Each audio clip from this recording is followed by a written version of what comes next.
Mutta sanoisinko tälleen aika kiteytetysti, että se kaikkein tärkein työ, mitä me tehdään, niin on tietenkin se työ, mitä me tehdään itsemme kanssa.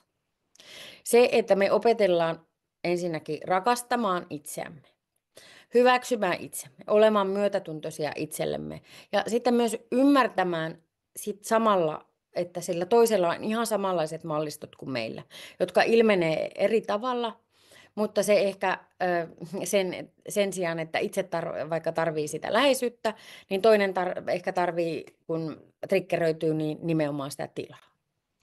Eli se ymmärrys on siellä ihan valtavan suuressa asemassa.